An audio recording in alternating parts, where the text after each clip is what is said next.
Bisa didengar suaranya? Bisa, Kak. Oke, bismillahirrahmanirrahim.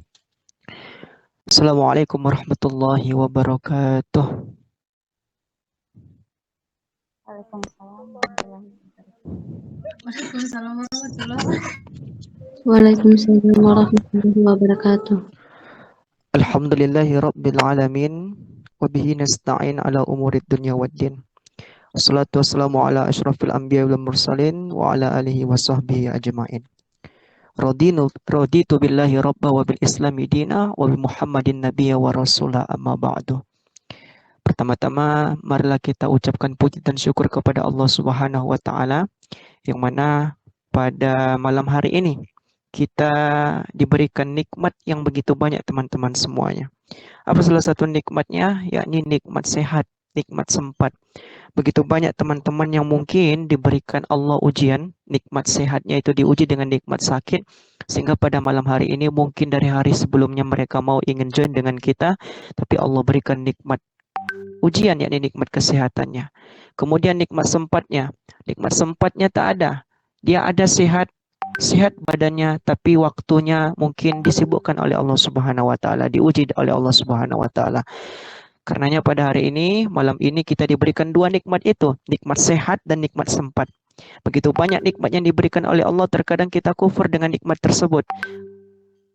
Wajar Allah katakan dalam Quran surah Ibrahim, apa kata Allah? A'udzubillahi minasyaitonirrajim, bismillahirrahmanirrahim. La in syakartum la azidannakum wa la in kafartum inna adzabi lasyadid. Banyak nikmat yang diberikan oleh Allah, terkadang kita lupa untuk mensyukurinya. Apa kecaman Allah? Inna adzabi lasyadid. Sesungguhnya azabku amat pedih. Beruntung kita diberikan nikmat yang banyak. Bagaimana caranya kita mensyukuri nikmat Allah? Dengan mengucapkan Alhamdulillahirabbil alamin. Pada malam hari ini kita dipertemukan lagi dalam kajian rutinitas yang diselenggarakan oleh kakak-kakak kita, yang pada malam hari ini saya sendiri akan menjadi pematerinya. Kemudian setelah berikan salam, tak lupa pula kita kirimkan kepada baginda Nabi besar Muhammad sallallahu alaihi wasallam dengan ucapan Allahumma salli ala sayyidina Muhammad wa ala ali sayyidina Muhammad. Assalamualaikum ya Rasulullah, assalamualaikum ya Habibullah. Cinta kepada Nabi, dikatakan apakah engkau cinta kepada Nabi? Terkadang kita mengatakan ya, saya cinta kepada Nabi. Apakah engkau cinta kepada makhluk yang kau cintai sekarang ini? Ya, saya cinta. Tetapi dua perbandingan ini terkadang membuat kita lupa bahwasanya cinta kita kepada makhluk lebih besar daripada cinta kepada Nabi Muhammad SAW. Wajar nanti ketika di yaumil akhir nanti kita beranggapan Nabi menganggap kita sebagai umatnya. Tetapi apa kata Nabi? Engkau bukan umatku. Engkau bukan umatku. Apa buktinya engkau tidak menjadi umatku? Kita jarang berselawat kepada Nabi. Oleh karena itu, perbanyaklah selawat kepada Nabi, kepada kawan-kawan. Selawat kepada Nabi minimal 10 kali dalam sehari. Tidakkah kita mau mendapatkan syafaat di yaumil akhir nanti yang tidak ada syafaat kecuali dari Allah dan Rasulnya? Semoga kita semua diberikan kesabaran, diberikan kenikmatan dan rasa syukur kepada Allah Subhanahu wa taala, dan menjadi hamba-hamba Allah dan umat yang dianggap sebagai umat Nabi Muhammad nantinya dan mendapat syafaat di yaumil akhir nanti. Amin. Amin ya rabbal alamin. Baik, apa kabar semuanya? Alhamdulillah baik, Kak. Alhamdulillah baik, Ustaz. Baik ya semuanya ya, ada 40 orang. Oke, ada 40 orang yang hadir pada malam hari ini. Semoga kehadiran teman-teman semua, luangan waktu yang diberikan, yang dikorbankan, bisa menjadikan kita semakin dekat kepada Allah Subhanahu wa taala. Teman-teman, perkenankan nama saya Arafiq Nugroho. Mungkin rasanya pernah saya mengisi kajian di majelis ini ya. Bukan begitu moderator, atau mungkin ini yang pertama kali. Karena dari sekian banyak kajian yang diisi, kayaknya orang-orangnya, kakak-kakak yang menjadi pengurusnya itu kenal gitu. Ya, Betul, apakah Kak. ini yang pertama? Betul, Kak. Ini yang pertama kali. Pertama Kak, tapi di grup sebelah. Oke, siap, Kak Lela. Oke, teman-teman semua, tetap stay tune di sini, jangan kemana-mana. Fokus kita, ini kajiannya juga nggak lama kok. Nanti saya akan menyampaikan beberapa yang poinnya saja. Teman-teman, apa janji Allah kepada kita di dalam sebuah hadis itu? Sebelum kita masuk ke dalilnya, apa sih manfaat ketika kita belajar dalam sebuah majelis ilmu? Allah turunkan malaikat. Allah utus malaikat. Apa kata Allah? Wahai malaikat, silahkan engkau turun ke bumi. Silahkan engkau lihat para hambaku sekarang pada jam 20:11 ini, pada hari Selasa ini, Allah utus kepada para malaikat, pada hari Senin ya, pada hari Senin ini Allah utus kepada para malaikat, silahkan engkau catat siapa saja yang hadir dalam sebuah majelis ilmu dan engkau doakan. Apa doa malaikat? Ya Allah, ampuni dosanya. Ya Allah, berikan kenikmatan dalam hidupnya. Dua doa ini yang diberikan Allah, diberikan malaikat yang untuk dikabulkan oleh Allah. Nah, bersyukur kita dihadirkan dalam sebuah majelis ini. Malaikat berdoa walaupun kita tidak bertatap muka secara langsung. Namun dari yang namanya sebuah majelis ilmu, Allah janjikan di dalam Quran surah Al-Mujadalah, yarfa'illahu alladhina amanu minkum walladhina utul ilma darajat. Sesungguhnya Allah akan mengangkat derajat orang-orang yang diberikan ilmu beberapa pengetahuan, orang-orang yang menuntut ilmu, dan orang-orang yang menyebarkan ilmu beberapa derajat. Bagaimana cara Allah mengangkat derajat kita? Tidak badan kita yang diangkat, tidak diri kita yang diangkat, tetapi Allah mengangkat derajat seorang hamba itu, melainkan dia berikan kemudahan dalam hidupnya.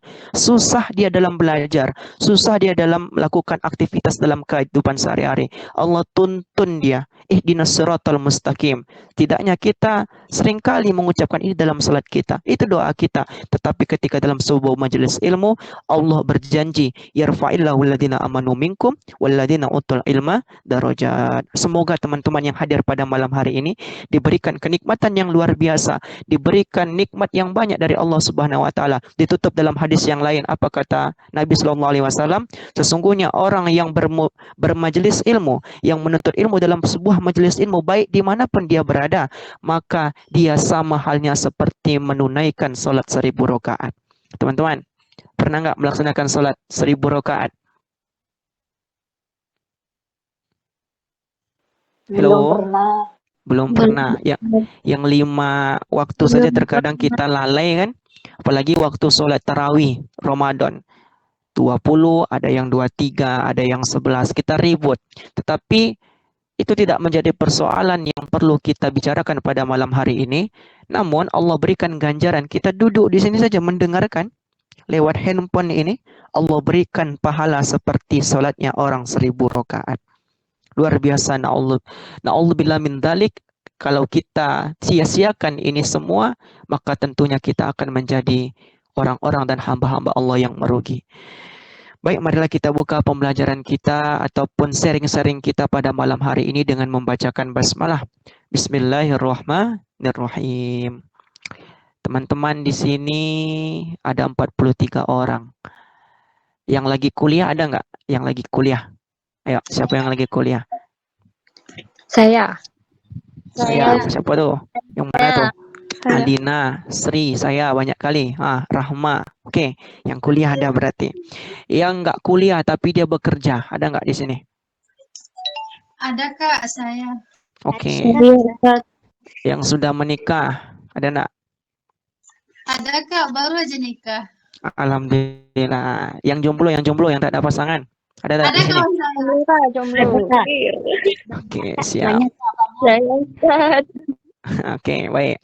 Kita akan membahas pada malam hari ini tema tentang sikapmu menunjukkan kualitasmu. Ya, bukan begitu tadi moderator? Sikapmu menunjukkan kualitasmu gitu. Betul sekali Ustaz. Oke, kalau kita berbicara tentang kualitas, ini sebelum kita masuk ke tema kita yang intinya kepada Allah, tentunya di sini seorang muslim itu dilihat baik atau buruknya dari sikap yang dia berikan kepada makhluk yang lain. Makanya pernah ditanya oleh sahabat kepada Rasulullah, ya Rasulullah, siapakah yang paling mulia di sisi Allah Subhanahu wa taala? Muncullah surah dalam Quran itu, mungkin teman-teman tak asing. Apa katanya? Apa kata Allah? A'udzubillahi minasyaitonirrajim. Bismillahirrahmanirrahim. Sesungguhnya orang yang paling mulia di sisiku, kata Allah, adalah orang yang senantiasa bertakwa kepadaku. Bahwasanya tentunya sikap kita kepada Allah Subhanahu wa taala ketika kita dekat dengan Allah, itu yang menunjukkan kualitas kita sebagai hamba kepada Allah. Kalau kita berbicara tentang manusia, kalau kita baik kepada manusia, kemudian kita dekat dengan orang-orang yang sangat-sangat masyhur atau terkenal, apakah mudah urusan kita? Mudah kan? Karena kita ada backingan. Nah, sikap kita yang baik itulah yang akan menjadikan kita berkualitas di hadapan Allah Subhanahu wa taala dan di hadapan makhluknya. Teman-teman semua, begitu juga dengan kita mencari pasangan ataupun mencari orang yang bisa menemani kita seumur hidup sampai ke dunia dan akhirat nantinya. Kata Nabi, jangan engkau nikahi seseorang, ini yang laki-laki, untuk yang perempuan, jangan engkau nikahi seorang laki-laki yang dia tidak bisa menjaga muruahnya, atau dia tuh tidak bisa menjaga dirinya. Sikapnya, sikap dia apa? Kadang ya dia memalukan dirinya, memalukan keluarganya, yang dia tak tahu bahwasanya itu buruk untuk dirinya dan untuk orang lain. Nah, itu yang pertama. Kemudian, jangan engkau nikahi seorang laki-laki yang ketika marahnya itu dia bukan seperti sewajarnya. Kalau dia marah, ngamuk dia. Ada barang misalkan di depannya dipecahkannya. Nah, itu hati-hati kata Nabi. Mungkin ketika nanti kita menikah dengan dia, itu sikap dia itu bisa membuat kita juga akan dibanting. Barang saja dibantingnya, apalagi kita. Karena emosionalnya. Makanya Nabi mengajarkan kepada kita melingkupi dua kriteria tadi. Carilah yang pertama apa? Agamanya. Bukan begitu kan? Agamanya, sikapnya. Mengapa? Karena jikalau sikapnya baik, maka agamanya pun akan baik. Makanya agama itulah yang akan dicari. Kalau agamanya baik, maka sikap yang dicerminkannya pun akan baik. Ya teman-teman ya. Itu yang pertama. Kemudian, sikapnya seseorang, yang kedua, sikapnya seseorang itu baik laki-laki dan perempuan itu yang akan menjadikan kita indah, yang akan menjadikan kita nyaman dipandang oleh orang lain. Kalau sikap kita selalu buat onar, selalu buat bikin malu diri kita dan orang-orang di sekitar kita, orang risih dekat dengan kita, orang nggak mau dekat dengan kita. Kalau nampak orang jalan, kita jalan di depan dia, orang udah sedikit tuh, ya pergi ya, jangan dekat dia. Karena apa? Karena sikap dia yang menunjukkan kualitas diri dia itu buruk. Beda sama orang yang sikapnya bagus, sikapnya baik, dia pendiam. Misalkan laki-laki ini dia pendiam, dia tak banyak omong, omongannya itu menyejukkan hati. Seperti Nabi kan, Nabi menyejukkan hati omongannya. Kemudian dia berkata itu hanya yang penting-penting saja, logis, yang tidak sesuai, dia tak mau ngomong. Makanya dalam hadis itu, keselamatan seorang hamba itu adalah bihifdzil lisan, dari menjaga omongannya. Bukan teman-teman, kalau teman-teman ingin menjadi orang yang berkualitas, jaga sikap. Jaga sikap itu apa? Jaga lisannya. Karena apa? Keselamatan seorang hamba atau seorang makhluk itu, kata Nabi dalam sebuah hadis Bukhari, itu adalah bihifdzil lisan, dalam menjaga lisannya, menjaga omongannya. Selain dari sikap, kemudian lisan. Kemudian yang ketiga, bagaimana sih cara kita agar kita menjadi orang yang berkualitas, sikap kita bagus, kemudian menjadikan diri kita berkualitas? Ini teman-teman semua, ini tak akan terlepas dari omongan orang. Hidup kita tuh tak akan terlepas dari omongan orang, teman-teman. Sendiri kita, jomblo, tak ada pasangan, mati aja lah, ngapain hidup? Itu orang. Yang kedua, sukses kita, alah palingan ada backingan, ada orang dalam. Beda. Ya teman-teman, begitu ya. Kita tuh tak akan terlepas dari omongan orang. Yang ketiga, jikalau kita udah punya pasangan, kemudian orang itu apakah diam? Tidak. Dia berkata, belum punya anak. Paling-paling ini ada kelainan. Sedikit-sedikit ada omongan orang itu. Nah, kemudian yang keempat, ketika kita bagus, misalkan kita banyak makan, kemudian badan kita berisi, pertumbuhan itu ke atas, tidak ke samping. Banyak omongan orang. Ketika kita juga udah makan banyak, tinggi badan kita, tapi kurus. Tunjang kali, badannya tidak berisi. Ada saja omongan orang itu untuk kita. Bagaimana caranya kita menjadikan diri kita berkualitas? Bagaimana sikap kita? Yang pertama, sabar. Ini perkara sabar ini susah teman-teman. Banyak ujian yang diberikan oleh Allah terkadang dari omongan orang, dari tutur kata orang, yang kadang membuat hati kita tersakiti. Teman-teman, pernah nggak diejek sama orang? Pernah Ustadz. Pernah, Ustaz. Dalam hal mungkin tak mampu kuliah diejek, tak mampu kuliah diejek. Kadang masalah pekerjaan, pekerjaan cuma jadi karyawan. Kita tuh selalu diejek sama orang-orang yang mungkin kita anggap baik tapi musuh dalam selimut. Dan itu tak akan pernah lepas dari kehidupan ini. Makanya janji Allah itu bagaimana caranya kita? Ya ayyuhalladzina amanu sta'inu bis-sabri was-shalah. Jikalau engkau ditimpakan sebuah masalah, bersabar dan lakukan salat. Innallaha ma'as sabirin. Sesungguhnya Allah itu bersama orang yang sabar. Di ayat lain dikatakan juga wabashshirus sabirin, dan beritakan kepada orang-orang yang sabar bahwasanya aku selalu ada untuknya dan aku akan berikan ganjaran yang berlipat ganda. Terkadang sikap kita diuji ketika ada orang-orang yang seperti itu. Sikap kita marah, sikap kita gak bisa lepas dari yang namanya emosional. Akhirnya apa? Kita sama dengan orang tersebut. Banyak ujiannya, kayak pengikuti kajian ini nih. Sikit-sikit posting tentang majelis, sikit-sikit posting tentang dakwah. Kadang kita ketika kita memposting hal baik itu kira-kira teman-teman semua orang suka. Tidak. Bagaimana sikapnya? Yang pertama, sabar. Kemudian apa?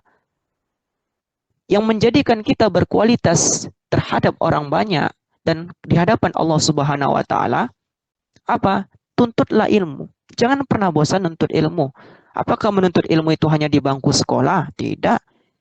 Jikalau kita tak mampu, misalkan materi kita, orang tua kita tak mampu menyekolahkan kita, kemudian menguliahkan kita sampai ke jenjang tinggi, bagaimana cara menuntut ilmu? Banyak cara-caranya. Bisa dari majelis seperti ini, tetap dipertahankan kawan-kawan.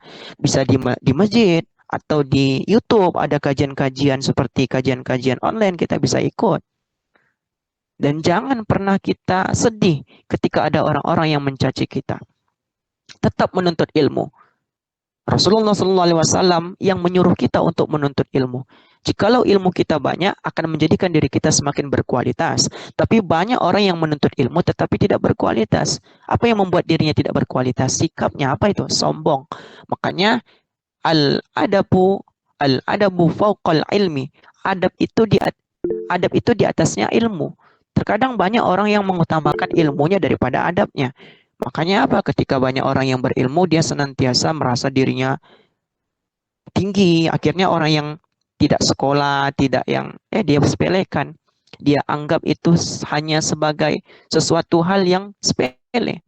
Tak mau dia hormat kepada orang yang seperti itu. Padahal orang-orang yang seperti itu jauh keimanannya lebih dekat kepada Allah. Sabar. Karena dia diuji dengan kesabaran. Kemudian bagaimana caranya kita menjadikan diri kita berkualitas? Tadi sabar. Kemudian menuntut ilmu.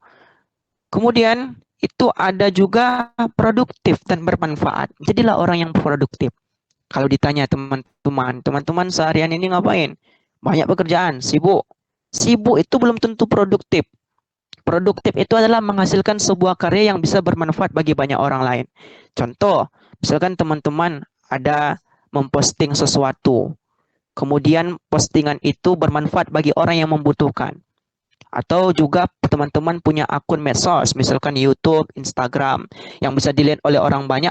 Dan orang yang melihat itu pada saat itu butuh dengan itu. Akhirnya apa? Teman-teman sudah menjadi orang yang produktif. Orang yang sibuk bukan berarti dia produktif. Banyak orang yang sibuk kerjaan dia. Apa keseharian ini? Ya sibuklah dari pagi sampai sore, cari ilmu.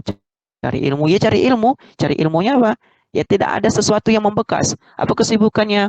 Ya tadi kesehariannya cuman scroll TikTok, beranda, muncul, ini, itu. Nah, itu bukan produktif. Tapi produktif itu adalah bagaimana caranya kita sibuk, tetapi itu bermanfaat bagi banyak orang lain. Itu yang menjadikan sikap kita menjadi kualitas di hadapan Allah dan menjadi kualitas di hadapan makhluknya. Teman-teman misalkan ahli di bidang apa misalkan? Di bidang usaha. Saya tak mampu kuliah, tapi saya ahli di bidang matematika. Akhirnya teman-teman berusaha membuat mungkin sesuatu hal yang bisa diperjualbelikan. Misalkan membuat dagangan atau yang bisa dijajakan di dunia online. Sekarang kan sudah banyak. Tetapi semua itu tidak dijadikan sebagai momentum untuk menjadikan kita hebat, menjadi produktif. Teman-teman, teknologi, handphone, komputer, jaringan dan semuanya itu terkadang membuat kita lalai. Akhirnya apa? Kita sibuk tetapi tak tahu arah. Kita sibuk tetapi tak jelas. Teman-teman, dengan adanya teknologi ini, teman-teman harus menjadikan diri teman-teman bermanfaat. Bermanfaat itu teman-teman sekali lagi bukan dia itu ilmunya tinggi, kuliahnya tinggi. Belum tentu dia bermanfaat. Ada orang yang dia tinggi kuliahnya, tetapi ketika dia menyampaikan sesuatu dia tak pandai. Hanya sebatas gelar saja. Disuruh buat buku dia tak pandai. Tetapi gelarnya tinggi. Apakah dia menjadi orang bermanfaat? Tidak. Ilmunya hanya untuk diri dia sendiri. Bukan produktif lagi. Tetapi ketika ilmunya hanya setetes saja, yang setetes itu menjadikan orang lain itu bisa bermanfaat karena dirinya. Makanya Rasulullah menegaskan kepada kita, balighu anni walau ayat, sampaikan walau satu ayat. Jadi teman-teman jangan merasa pesimis ketika teman-teman mungkin sibuk dengan pekerjaan, tidak kuliah. Kuliah bukan menjadikan dirinya produktif kalau misalkan dia tidak bersungguh-sungguh. Teman-teman bekerja misalkan ya, ada waktu luang, misalkan gunakanlah media sosial ini, misalkan posting sesuatu hal yang bermanfaat. Teman-teman udah termasuk menjadi orang yang produktif. Oke, teman-teman bisa dipahami sampai situ? Nah, jadi teman-teman, abang-abang semuanya, tentunya semua itu tidak akan lepas dari cemoohan orang. Sabar kita. Ini mulut, namanya makhluk hidup itu selalu iri sama kita. Baik kita, orang akan iri dengan kita. Nah, itu yang ketiga tadi, produktif. Kemudian ketika kita mencari ilmu, tentunya itu harus berlandaskan Al-Quran dan Sunnah. Sekarang ini lebih maraknya orang merasa benar. Orang merasa paling benar. Ketika ilmunya tinggi bukan menjadikan diri dia itu semakin dekat dengan Allah. Tetapi apa? Semakin tinggi ilmunya dia akan mudah mencari kesalahan orang. Mudah berdebat. Teman-teman, menjadikan diri kita berkualitas, sikap kita, bagaimana caranya ketika terdapat perbedaan, tentunya kita memaklumi, menghormati. Karena perbedaan itu merupakan rahmat. Teman-teman misalkan, ada yang NU, ada yang Muhammadiyah, ada yang mungkin ikuti sesuatu hal yang tidak sesuai dengan Al-Quran dan Sunnah. Terserah. Yang penting teman-teman, ketika ada dalilnya itu ikuti. Ketika tidak ada, jangan ikuti. Sekarang ini banyak orang yang dia berilmu. Makanya saya katakan tadi, orang yang berilmu itu belum tentu dia berkualitas kalau dia tidak sesuai dengan sikap dan adabnya. Makanya al-adabu fawqal ilmi. Banyak orang yang berilmu karena menjadikan dirinya itu merasa paling benar. Akhirnya apa? Akhirnya rusak. Muncullah perdebatan di mana-mana. Muncullah saling menyalahkan di antara satu dengan yang lain. Oh, ini salah. Oh, ini tak ada di zaman Nabi. Oh, kamu sesat. Memangnya dia panitia neraka, panitia akhirat. Teman-teman, yang menjadikan kita itu masuk ke dalam surga itu, teman-teman ya, yang menjadikan diri kita itu mudah masuk ke dalam surga itu bukan karena amalan kita. Camkan itu. Ada teman-teman yang punya teman, dia cuman sholatnya biasa-biasa aja. Jangan katakan, misalkan ada teman-teman yang dia itu sholatnya cuma 2 kali dalam sehari. Cuman subuh, kadang subuh lewat, kadang zuhur sama asar, maghrib lewat, isya lewat. Jangan katakan dia penghuni neraka. Jangan katakan dia itu merupakan laknat dari Allah Subhanahu wa taala. Kalau misalkan surga itu bisa dicapai dengan sikap dan adab saja, ataupun amalan yang kita lakukan di hadapan Allah, mungkin tidak akan ada riwayat sebelumnya yang menjelaskan ada seorang hamba yang senantiasa, mungkin teman-teman sudah tahu ceritanya, seorang perempuan yang dia ahli ibadah, dia selalu sholat tahajud, dia puasanya rajin, dia selalu menjaga mulutnya, tetapi sikapnya kepada makhluk, kepada hewan yang membuat dia menjadikan dia itu dicampakkan di neraka. Karena apa? Karena dia memelihara kucing, tetapi dia tak memberi makan. Dia lupa dengan hewan tersebut. Akhirnya hewan tersebut mati kelaparan. Itu dijanjikan di dalam hadis itu sahih, teman-teman silakan cek. Itu seorang perempuan itu dilaknat oleh Allah dan masuk ke dalam neraka. Seorang hamba yang senantiasa taat kepada Allah. Makanya jangan kita saling menyepelekan orang-orang yang biasa-biasa saja. Nah, kayak kita ini yang merasa paling benar, paling alim, paling banyak sholatnya, yang membuat kita semakin mudah dimasukkan ke dalam neraka. Begitu juga di riwayat yang lain, seorang pelacur, mohon maaf, seorang yang menjual harga dirinya, perempuan yang menjual harga dirinya, ketika dia pulang, diberikan hidayah oleh Allah. Ada seekor anjing yang kehausan. Teman-teman juga tahu cerita ini. Diberikan minum, kemudian anjing itu meminum, dan akhirnya Allah janjikan bahwasanya dia mati dalam keadaan husnul khotimah. Diampuni semuanya dosanya. Makanya kita jangan senantiasa mengejek satu sama lain. Lagi-lagi di awal tadi dikatakan bahwasanya sikap dan kualitas diri itu dilihat dari omongan ini, lisan ini. Jangan mudah untuk saling terprovokasi.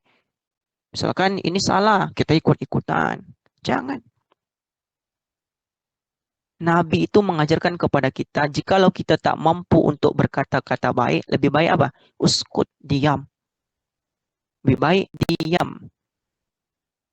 Makanya teman-teman, kalau kita bisa menjaga lisan kita, maka Allah akan menjanjikan kita surga. Sikap kita, jangan merasa paling benar. Makanya di Quran surah Yasin itu, al-yawma nakhtimu ala afihim wa tukallimuna aydihim wa tashhadu arjuluhum bima kanu yaksibun. Pada hari nanti itu semua itu dikunci. Mulut ini dikunci kawan-kawan. Ini mulut memang dia tak bertulang, tetapi dia sangat menyakitkan. Semua dikunci. Yang bersaksi apa? Tangan, kaki. Ini mulut ini tak akan bisa mengicu. Di dunia bisa mengicu dia, tapi ketika nanti di persaksian di hadapan Allah, dia tak akan mengicu. Nah, makanya jikalau ilmu itu berlandaskan Al-Quran dan Sunnah, silakan ambil. Jikalau tidak setuju, jangan. Makanya sikapmu yang baik itu menjadikan kualitasmu sebagai hamba Allah di hadapan Allah dan Rasul-Nya. Ini macam kajian ini. Jangan saling iri. Dalam satu majelis mungkin terkadang kita iri. Melihatnya ustadznya mungkin pematerinya bisa mengisi di sini. Terkadang kita saling suuzon satu sama lain. Tiba di sini dia ustadznya tak bisa mengisi. Nah, itu jangan sampai kita merasa suuzon dengan orang tersebut atau pemateri ataupun teman-teman kita. Mungkin dia ikut kajian di sini. Nah, dia juga ikut pula di sini. Dia di sini jadi moderator, habis saja di moderator pula di sini. Jadi kita jangan merasa paling benar, merasa seuzon dengan yang lain. Ini hasad dan dengki itu kita hilangkan, kawan-kawan. Dan tentunya semua yang kita sampaikan di awal tadi itu tak mudah. Kita akan diuji oleh Allah Subhanahu wa taala mulai dari diri kita sendiri, diuji dengan diri kita sendiri, dekat kita dengan Allah, banyak ujian-ujian yang terkadang kita lalai dengan Allah. Mungkin malam ini kita sholat tahajudnya jam 3 atau mungkin jam 4. Besok ketika kita mendapat kebahagiaan, terkadang Allah uji dengan diri kita sendiri. Allah uji diri kita itu agar apa? Agar Allah itu tahu bahwasanya hambaku ini kuat dengan ujian tersebut. Besok-besok udah dapat sesuatu yang diinginkan, udah lewat tahajudnya. Sikap kita itu belum menjadikan kita berkualitas. Kemudian teman-teman, yang tidak bisa kita hilangkan itu terkadang sifat iri dengki dalam diri. Iri dengki. Lihat kawan yang sukses, kadang kita iri. Lihat kawan yang berhasil, kadang kita iri. Makanya persoalan iri dan dengki itu akan bisa menghabiskan amalan-amalan kita. Dalam sebuah hadis dikatakan, seperti api memakan kayu bakar, amalan kita akan habis. Bagaimana jika amalan kita sudah habis? Orang yang kita iri dengkikan itu, dosanya kita yang pikul. Makanya sikap menunjukkan kualitas diri ini sangat-sangat harus kita perhatikan teman-teman. Sangat-sangat harus kita pikirkan. Karena apa? Karena efeknya besar. Dan jangan merasa paling hebat. Di sini kita tak ada yang hebat. Kita ini hanya sebuah makhluk atau makhluk yang diciptakan oleh Allah. Kita ini hanya bangkai yang berjalan, teman-teman. Kita akan menunggu wafat. Wafat kita lagi. Sekarang ini memang udah di detik-detik akhir zaman kali. Lihat Palestina. Palestina, kawan-kawan. Itu mereka tak perlu kita sedihkan lagi. Mengapa? Karena mereka itu sudah menjadi tamu-tamu Allah yang akan dijanjikan surga. Di Palestina itu diuji anak-anak kecil-kecil macam di tempat-tempat kita bukan bermain, tetapi diajarkan oleh orang tuanya, jikalau nanti ada bom jangan takut. Akhirnya apa? Ketika ada bom mereka menganggap bahwasanya itu sebuah petasan. Gembira mereka. Bahkan ada yang mengatakan, hari ini saya yang mati. Tidak, hari ini saya yang mati. Berlomba-lomba mereka untuk menghadap kepada Allah Subhanahu wa taala. Jangan kita sedihkan. Mereka justru senang karena mereka dipilih menjadi tamu Allah yang senantiasa menjadikan dia dekat dengan Allah, semakin dekat dengan Allah dan akan bertemu dengan Allah. Yang perlu kita sedihkan adalah kita berlinang air mata melihat mereka, tetapi kita lupa dengan sejatinya kita hidup di dunia ini. Kita diasikkan dengan kehidupan dunia, mereka diasikkan dengan sesuatu hal yang membuat mereka semakin dekat dengan Allah. Nah, kita dibuat lalai dengan dunia. Itu yang harus kita sedihkan. Kita akan wafat, kawan-kawan.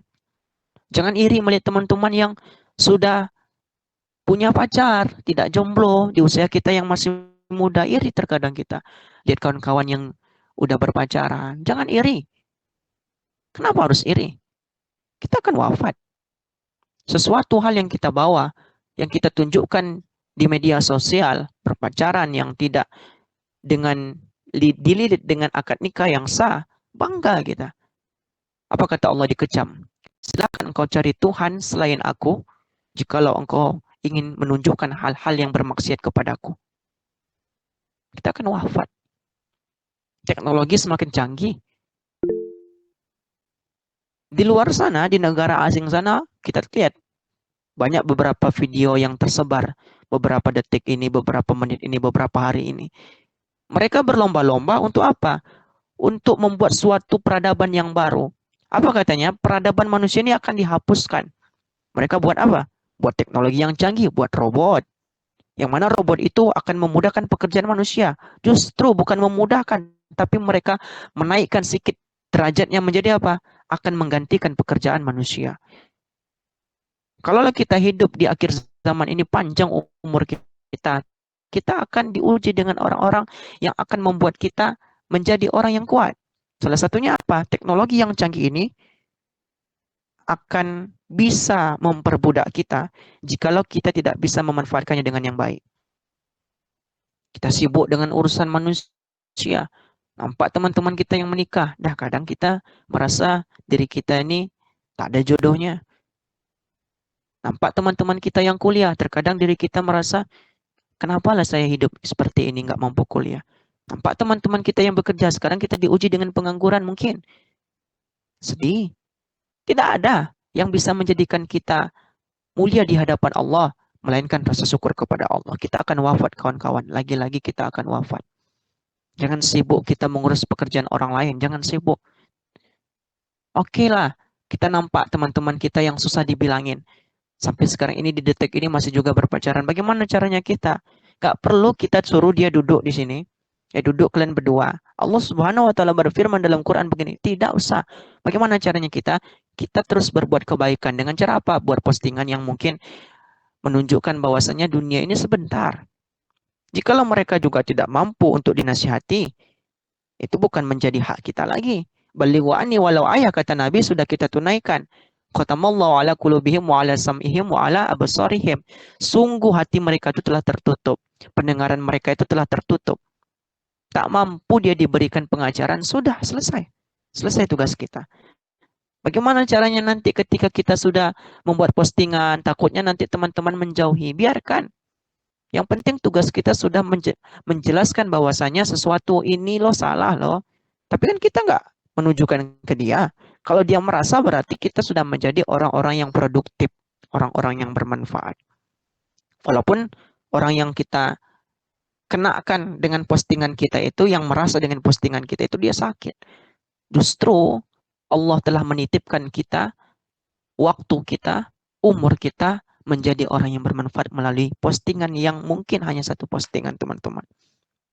Dan terakhir, ini nanti kita akan tanya jawab, nggak akan banyak-banyak kawan-kawan, karena teman-teman tahu bahwasanya memang kalau kita menjadikan kualitas diri kita ini begini-begini, ini cuman kata pengantar saja yang teman-teman jauh lebih mengerti dengan tema ini.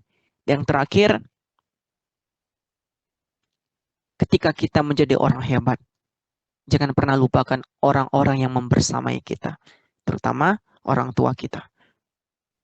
Mungkin ketika kita sudah menjadi orang yang berkualitas, sikap kita itu baik sehingga orang segan, sikit-sikit orang itu suka dengan kita, tenang dengan kita. Ketika kita nampak saja barusan, silakan duduk, sini. Karena mereka senang dengan kita. Jangan lupakan apa itu doa orang tua, terutama ibu. Teman-teman, perempuan, terutama ibu, itu derajatnya luar biasa.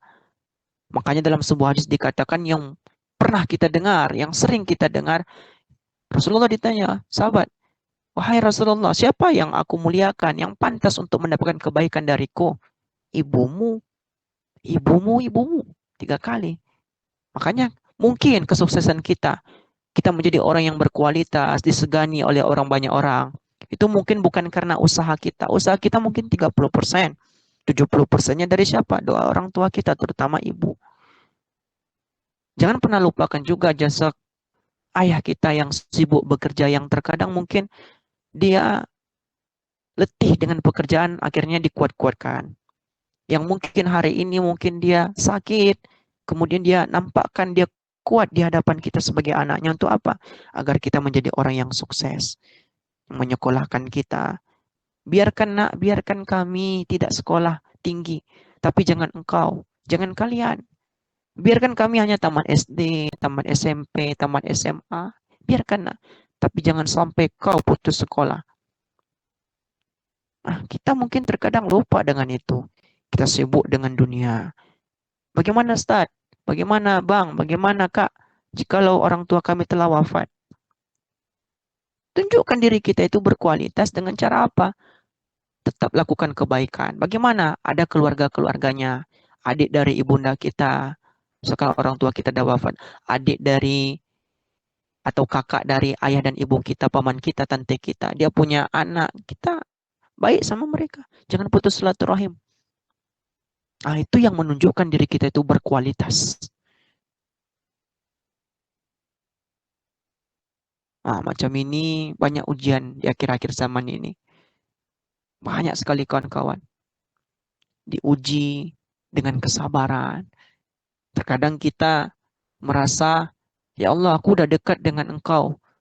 Aku udah melaksanakan sholat 5 waktu, tahajudku, puasa sunnahku.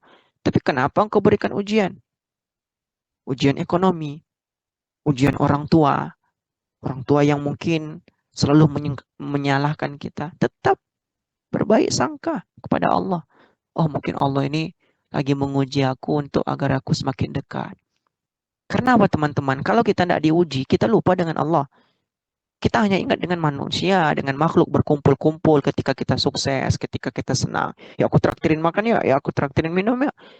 Tapi lupa dengan nikmat yang diberikan Allah, bahwasanya kesuksesan kita itu datangnya dari Allah. Makanya diberikan ujian agar apa? Agar kita senantiasa panggil nama Allah. Maaf ya Allah, terkadang hamba lupa dengan Engkau ketika sukses. Itulah yang menunjukkan kualitas kita kepada Allah dan kepada makhluknya. Dan saya berharap teruslah kajian ini dilakukan. Undanglah pemateri-pemateri yang hebat, yang baik, yang bagus, yang menjadikan majelis ini terus diminati oleh para pendengarnya, para anggotanya. Jangan pernah putus kawan-kawan. Utlubul ilmi minal mahdi ilal lahdi. Tuntutlah ilmu itu dari buayan sampai liang lahat. Tak ada batas. Sudah mati, kita sudah meninggal, kita sudah masuk dalam kubur, baru kita berhenti. Selagi umur masih dikandung, jasad di kandung badan, umur masih ada. Terus tuntutlah ilmu. Jangan pernah bosan. Sampaikan walaupun satu ayat. Ilmu saya tak ada bang, kayak saya nak sekolah tinggi. Sampaikan. Sekali lagi, kualitas ilmu itu bukan dilihat dari sekolah tinggi, tetapi bagaimana cara mendapatkan ilmu dan bisa memanfaatkannya. Mungkin itu saja kawan-kawan, karena tidak bisa berpanjang lebar. Teman-teman juga mungkin besok pagi ada agenda, kita lanjutkan mungkin dengan sesi tanya jawab saja. Dan saya percaya bahwasanya teman-teman semua sudah paham dengan materi kita ini. Saya hanya bisa menyampaikan kata-kata ataupun ilmu yang sedikit yang mungkin itu bermanfaat bagi kita semua. Baik, itu mungkin saja yang bisa saya sampaikan. Terima kasih kepada penyelenggara majelis ini, teman-teman semua. Salam kenal, saya Rafiq Nugroho. Perkenalan sedikit, saya merupakan orang Pekanbaru, orang Riau, dan keseharian saya yaitu teman-teman sebagai pengajar Quran. Dan saya alhamdulillah sudah selesai S1 dan minta doanya untuk melanjutkan studi lagi ke S2. Teman-teman minta doanya dan semoga kita bisa bertemu di lain waktu lagi di kajian-kajian berikutnya. Mungkin itu teman-teman. Tak orang Malaysia lah, ini orang Pekanbaru. Cuman bahasa Melayu kadang kalau bercakap untuk ngisi kajian ataupun konten gitu, pakai bahasa Melayu dia. Karena orang tua saya pun dia asli Jawa. Kalau ibu saya itu, bapak saya asli Jawa. Ibu saya itu orang Kampar. Jadi bahasanya itu Melayu Ocu. Nah, gitu ya. Teman-teman yang barangkali mungkin ada orang Jawa, kita sama. Kalaupun kita nggak sama sukunya, kita tetap Bhinneka Tunggal Ika. Jangan saling menyalahkan antara satu dengan yang lain. Mungkin itu teman-teman, kita buka sesi tanya jawab mungkin. Kita berikan waktu kepada moderator untuk memimpin jalannya diskusi. Terima kasih, saya serahkan kepada moderator. Assalamualaikum warahmatullahi wabarakatuh. Waalaikumsalam warahmatullahi wabarakatuh. Waalaikumsalam warahmatullahi wabarakatuh. Masya Allah. Alhamdulillah, tabarakallah, materi malam ini sangat-sangat luar biasa ya teman-teman. Tentunya dari pemateri yang tak kalah luar biasanya juga. Baik, kita lanjut ke acara berikutnya yaitu sesi tanya jawab. Mungkin dari teman-teman ada yang ingin bertanya. Tafadhol bisa bertanya melalui komik dan saya akan pilih satu dari yang saya lihat tercepat. Ayo, siapa?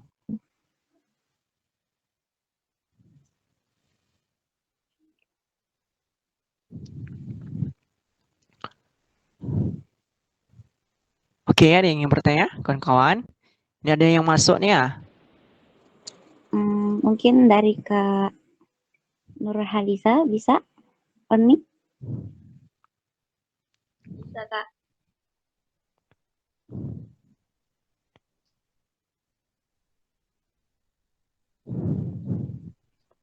Bismillahirrahmanirrahim. Assalamualaikum warahmatullahi wabarakatuh. Waalaikumsalam warahmatullahi wabarakatuh.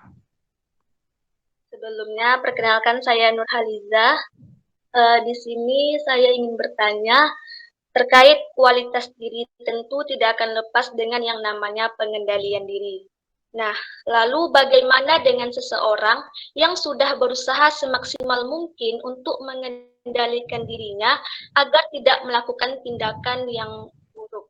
Namun di saat tertentu pengendalian itu seolah-olah ambruk sehingga dia melakukan tindakan buruk tersebut karena lepas dari pengendalian dirinya tadi. Pertanyaan saya, apakah ada solusi yang bisa kita lakukan untuk kita bisa menjaga pengendalian diri tersebut? Terima kasih. Wassalamualaikum warahmatullahi wabarakatuh. Waalaikumsalam warahmatullahi wabarakatuh. Oke, itu dulu. Gimana moderator? Kita jawab? Langsung dijawab aja, Kak. Ya. Bagaimana caranya kita ketika kita sudah mengendalikan diri kita, kemudian untuk menjadi istiqomah di hadapan Allah, terkadang keistiqomahan itu ambruk. Itulah namanya ujian. Bagaimana caranya? Caranya ya kita semakin dekat lagi dengan Allah. Terkadang setan ini dia akan muncul, dia akan mudah menggoda kita, terutama ketika kita semakin dekat dengan Allah. Makanya ujian terbesarnya adalah ujian diri sendiri. Ada satu amalan yang mungkin teman-teman bisa lakukan. Selain memperbanyak istighfar, teman-teman bisa menggunakan ini. Ada dari satu amalan itu dari guru saya, yang bila teman-teman melaksanakan ini, insya Allah, mulai teman-teman dari pagi bangun tidur sampai tidur kembali, semua aktivitas teman-teman itu akan dituntun oleh Allah Subhanahu wa taala. Apa itu amalannya? Ketika teman-teman bangun dari tidur, teman-teman jangan langsung minum. Silakan buka mushaf Quran surah Al-Imran ayat 190 sampai 200, atau bisa juga dimulai dari 191. Apa ganjaran ketika kita membaca surah ini ketika bangun tidur? Itu bisa teman-teman lakukan sebelum sholat subuh. Bangun tidur, misalkan habis sholat tahajud, bisa pakai baca itu, atau baca dulu sebelum sholat tahajud boleh juga. Ketika kita membaca itu, apa hal yang kita dapatkan? Salah satunya itu, Allah akan menjauhkan kita dari hal-hal yang akan melencengkan kita, yang akan menjauhkan kita dari Allah di hari itu. Allah akan membimbing kita. Sebagaimana doa kita, Allahumma hdinas siratal mustaqim, ya Allah tunjukkan kami jalan yang lurus. Kita berdoa kepada Allah, satu amalan ini yang menguatkan bahwasanya kita akan dituntun ke jalan yang benar. Dan Allah itu jamin, Allah jamin itu. Kemudian boleh juga melakukan zikir petang. Zikir petang itu di sore hari, zikir pagi bisa juga. Makanya ada buku zikir pagi, zikir petang. Teman-teman bisa baca itu.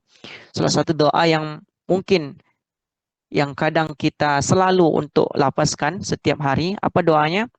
Bismillahilladzi la yadurru ma'asmi syai'un fil ardi wala fis sama wa huwas samiul alim. Mungkin itu salah satu amalan yang bisa kita coba untuk berusaha menjadikan diri kita selalu istiqomah, dan ketika keistiqomahan itu ambruk, lagi-lagi yang perlu introspeksi diri kita sendiri, berarti kedekatan kita kepada Allah belum sedekat-dekatnya. Itu saja mungkin untuk yang bertanya. Bagaimana Kak Nurhaliza? Alhamdulillah saya bisa memahaminya. Terima kasih kepada Kak Arya. Ya, terima kasih juga kepada Kak Nurhaliza. Itu kan kawan ya, itu mungkin salah satu amalan. Dan itu yang amalan Quran surah Al-Imran tadi dan zikir tadi, zikir pagi petang itu ada hadisnya. Dan pada malam hari ini mungkin kalau dibahas hadisnya terlalu panjang, silakan teman-teman cek saja.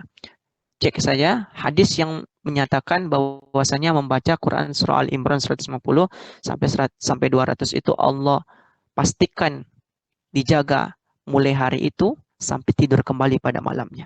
Itu mungkin teman-teman. Ya, saya serahkan kepada moderator. Baik, di sini mungkin saya akan memilih satu lagi dari teman-teman yang lagi sehen. Mungkin dari Kak Sia, Kak Fadel. Baik, terima kasih untuk Kak Moderator. Izin bertanya Kak. Assalamualaikum warahmatullahi wabarakatuh. Perkenalkan saya Zia.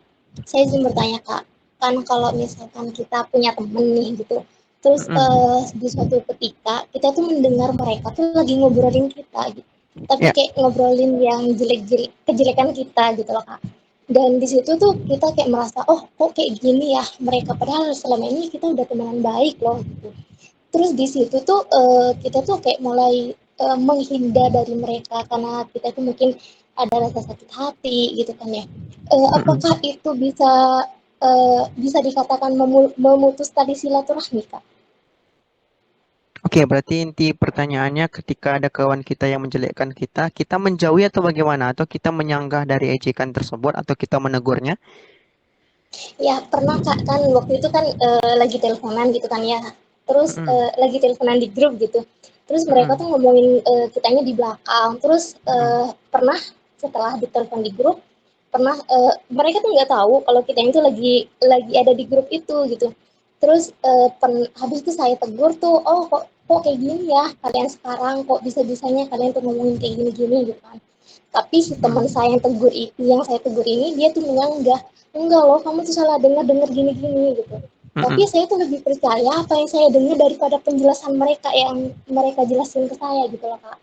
Dan di situ saya tuh mulai menghindari mereka, jadi kayak menjaga jarak gitu. Karena di situ kan apa ya, saya tuh ada sakit hati lah sedikit dari perkataan-perkataan mereka gitu loh Kak. Jadi menghindari mereka, nggak terlalu berkomunikasi lagi seperti dulu gitu loh Kak. Apa itu termasuk memutus tali silaturahmi Kak? Menghindari mereka ya. Oke, baik. Tadi dari Kak siapa tadi? Zia Kak. Kak Zia. Kak Zia, kalau ada orang yang seperti itu, apakah kita harus menghindar? Gak perlu menghindar. Kalau memang dia dekat dengan kita, berteman dengan sewajarnya saja. Kalau nggak ada sesuatu hal yang penting, nggak usah kita bahas. Kalau dia masih dekat dengan kita, ngomong-ngomong sama kita, tetap kita ladeni. Kalau misalkan kita menjauh, itu tandanya kita itu sakit hati dengan ejekan dia. Memang kita sebagai manusia terkadang ketika kita diejek ataupun diceritakan di belakang, itu mungkin sakit. Begitu juga dengan saya. Saya juga seperti itu. Tapi boleh kita ngomong sama dia. Kalau memang itu benar, kita sampaikan ke dia yang ngomong sama kita, yang menjelek-jelekkan kita itu. Kita tanya, baik-baik, kamu menceritakan saya itu, apakah saya ada salah? Sehingga kamu menceritakan di belakang saya. Kalau memang saya ada salah, ceritakan di depan saja, biar saya tahu bahwasanya itu salah. Dan saya bisa merubah menjadi lebih baik. Setidaknya cara kita bukan menghindari masalah, tetapi kita menyelesaikan masalah dengan cara apa? Kalau misal teman-temannya mengadu bahwasanya dia menjelek-jelekkan kita di belakang dan kita percaya dengan teman itu, kita tanya dengan dia baik-baik. Nah, gitu. Jadi nggak perlu kita menghindar. Kalau kita menghindar sama saja kita buruk dengan orang tersebut. Salah satunya apa? Kita dekati dia, kita tanya baik-baik. Nah, ketika nanti dia emosi dengan kita, apakah kita harus emosi juga? Iya, kamu gini, gini, gini, gini. Sabar. Seperti dengan tema kita hari ini. Memang itu sulit, tetapi kita sampaikan bahwasanya kita tidak seperti yang dia omongkan. Makanya ketika kita ada salah sama orang, itu kita selesaikan cepat sebelum orang tersebut dia mengganjal di hatinya. Akhirnya apa? Akhirnya dia menceritakan omongan kita atau menceritakan perilaku kita yang buruk kepada orang lain. Itu salah satu caranya Kak ya. Dan kita nggak akan terlepas Kak dari omongan orang. Hidup ini kalau mau tenang, jangan pikirkan omongan orang. Makanya Ali bin Abi Thalib itu berkata, tak perlu engkau jelaskan siapa dirimu, karena orang tersebut tak mau tahu tentang itu. Jadi, bagaimana caranya? Jikalau kita dijelek-jelekan orang, harusnya kita senang. Karena apa? Karena pahala kita semakin banyak.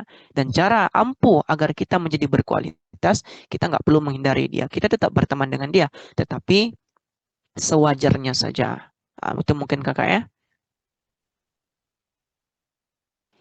Baik Kak, Masya Allah. Syukuran atas penjelasannya Kak. Ya. Terima kasih juga. Baik, untuk pertanyaannya kita lanjut ke kolom komentar. Kolom chat maksud saya.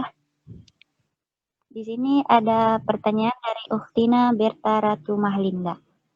Izin tanya, maaf jika melenceng materi sedikit. Ustaz, bagaimana caranya agar kita senantiasa beristiqomah di jalan ilahi Robbi?